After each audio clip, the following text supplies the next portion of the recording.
Hello, my dear friends. Welcome back to SP Modi Study at a YouTube channel.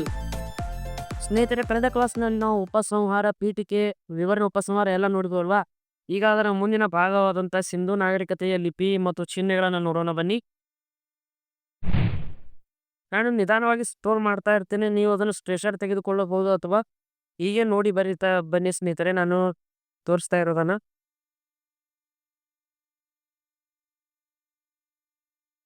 ಅದರ ಪ್ರಾಮುಖ್ಯತೆ ಏನಿದೆ, ಕೆಲವು key points ಈಸಿಯಾಗಿ ನೀಡಿದ್ದೇನೆ.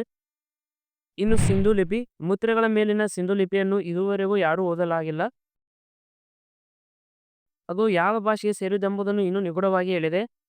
ಇವರ ಲಿಪಿಯನ್ನು ಚಿತ್ರಲಿಪಿ ಎಂದು ಗುರುತಿಸಲಾಗಿದ್ದು, ಮೆಸೊಪೊಟಮಿಯ ಬರಹವನ್ನು ಬಹುವಾಗಿ ಹೋಲುತ್ತದೆ. ಇವರ ಲಿಪಿಯಲ್ಲಿ 300 ರಿಂದ 400 ಚಿಹ್ನೆಗಳಿವೆ.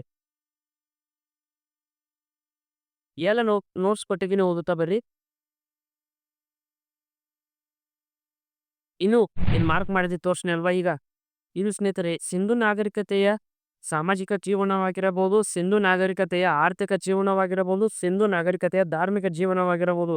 ಇದರ ಮೇಲೆ ನಿಮಗೆ ಲಾಂಗ್ ಕ್ವಶನ್ ಕೇಳುವ ಚಾನ್ಸಸ್ ತುಂಬ ಇರುತ್ತದೆ. ಇದನ್ನು ನೀವು ಸ್ವಲ್ಪ ಫೋಕಸ್ ಆಗಿ ನೋಡ್ತಾ ಬನ್ನಿ. ವರ್ಗ ವ್ಯವಸ್ಥೆ, ಮಹಿಳೆಯರ ಸ್ಥಾನಮಾನ, ವಿವಾಹ ಪದ್ಧತಿ ಮುಂತಾದ ಈ ರೀತಿಯಾಗಿ ಪಾಯಿಂಟ್ಸ್ ಆಗಿ ನೀಡಿದ್ದೇನೆ ನಾನು ನಿಮಗೆ.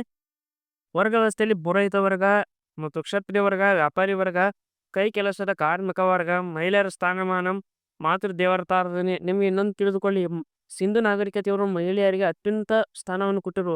ಅವರು ಮಾತೃ ದೇವತೆಯನ್ನೇ ತಮ್ಮ ಆರಾಧನೆಯಾಗಿ ಮಾಡಿಕೊಂಡಿದ್ದರು. ಇನ್ನೊಬ್ರು ಪಶುಪತಿ ಬರ್ತಾರೆ, ಅವನು ಧಾರ್ಮಿಕ ಸ್ಥಿತಿಯಲ್ಲಿ ನೋಡೋಣ. ಉಡುಗೆ ತೊಡುಗೆಗಳಾಗಿರಬಹುದು, ಸ್ತ್ರೀ ಪುರುಷರಿಬ್ಬರು ಆಭರಣ ಪ್ರಿಯರಾಗಿದ್ದರು. ಎಲ್ಲ ತೋರಿಸ್ತಾ ಇದ್ದೇನೆ ನಾನು ನಿಮಗೆ. ಮನೋರಂಜನೆಗಳಾಗಿರಬಹುದು, ಸಂಸ್ಕಾರ ಪದ್ಧತಿ, ಉಪಸಂಹಾರ.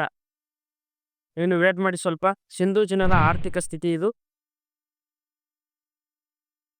ಕೃಷಿಯಾಗಿರಬಹುದು, ನೀರಾವರಿ,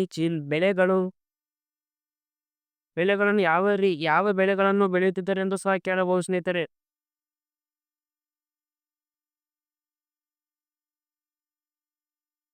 ಆಮದು ಯಾವುದನ್ನು ಮಾಡಿಕೊಳ್ಳುತ್ತಿದ್ದರು, ನಮಗೆ ರಫ್ತು ಯಾವುದನ್ನು ಮಾಡುತ್ತಿದ್ದರು ಎಂದು ಸಹ ಕೇಳಬಹುದು. ಓದಿಕೊಳ್ಳಿ ಇದನ್ನು. ಉಪಸಂಹಾರ ಆಯ್ತು ನೋಡಿ. ಇನ್ನು ಧಾರ್ಮಿಕ ಜೀವನ ಸ್ನೇಹಿತರೆ, ಇದು ಲೈನ್ ಪೀಠಿಕೆ ಇರ್ತದೆ. ಮೇಲಿನ ಒಂದು 4-5ರಿಂದ ಲೈನ್ ಇರ್ತದಲ್ಲ, ಅದು ಪೀಠಿಕೆ ಆಗಿರುತ್ತದೆ. ಅವರು ಮೊದಲೇ ಹೇಳಿದನಲ್ಲ, ಮಾತೃ ದೇವತಾ ಆರಾಧನೆ. ಇವರು ಹೆಣ್ಣು ಮಕ್ಕಳಿಗೆ ಅತ್ಯುನ್ನತ ಸ್ಥಾನವನ್ನು ಕೊಟ್ಟಿದ್ದರು. ಉಳ್ಕೊಳ್ಳಿ ಇದನ್ನ. ನಿಧಾನವಾಗಿ ಸ್ಕೋರ್ ಮಾಡ್ತಾ ಇರ್ತೇನೆ. ಶಿವನ ಪೂಜೆ. ಸಿಂಧು ಜನರು ಪುರುಷ ದೇವರಾಗಿ ಪೂಜಿಸುತ್ತಿದ್ದರು ಪಶುಪತಿ. ಪಶುಪತಿ ಅಂದರೆ ಅವರು ಪ್ರಾಣಿಗಳ ರಾಜ ಅಥವಾ ಪ್ರಾಣಿಗಳ ದೇವತೆ ಎಂಬುದಾಗಿ ಅವರು ಕರೆಯುತ್ತಿದ್ದರು.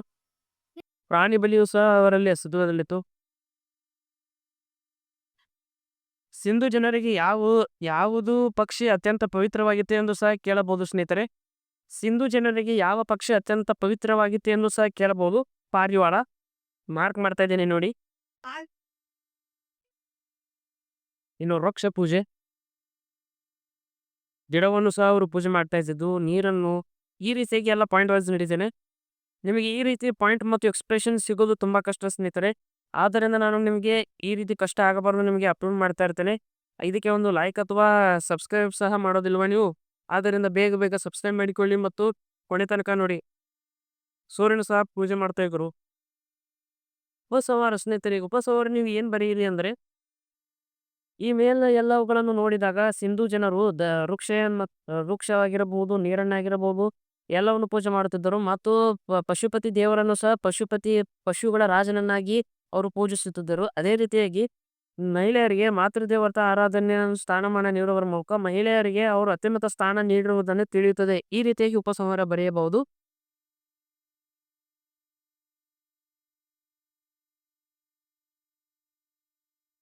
ಇನ್ನು ಓಚರ್ ಬಣ್ಣದ ಕುಂಬಾರಿಕೆ ಸಂಸ್ಕೃತಿ ಸ್ನೇಹಿತರೆ. ಪೀಠಿಕೆ.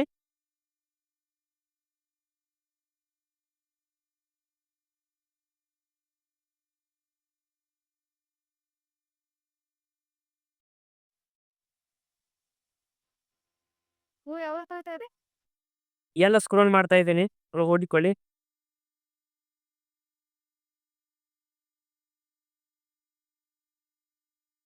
ಸ್ನೇಹಿತರೆ, ಈ ಪಿ ಡಿ ಎಫ್ ಅನ್ನು ಮೊದಲಿಗೆ ಯಾರು 50 ಮಂದಿ ಕಮೆಂಟ್ ಮಾಡ್ತಾರಲ್ವ ಅವರಿಗೆ ಈ ಪಿ ಡಿ ಎಫ್ ಅನ್ನು ಫ್ರೀಯಾಗಿ ಕಳಿಸುತ್ತೇನೆ. ಅವರು ನನ್ನ ಇಮೇಲ್ ಐ ಡಿಯನ್ನು ನೋಡಿರ್ತಾರಲ್ವಾ, ಅದಕ್ಕೆ ನನ್ನ ಇಮೇಲ್ ಐ ಡಿಗೆ ಒಂದು ಹಾಯ್ ಅಂತ ಕಳಿಸಿ ಅವರಿಗೆ ನಾನು ಈ ಲಿಂಕನ್ನು ಸಂಪೂರ್ಣವಾಗಿ ಫ್ರೀಯಾಗಿ ನೀಡ್ತಾ ಇರ್ತೇನೆ.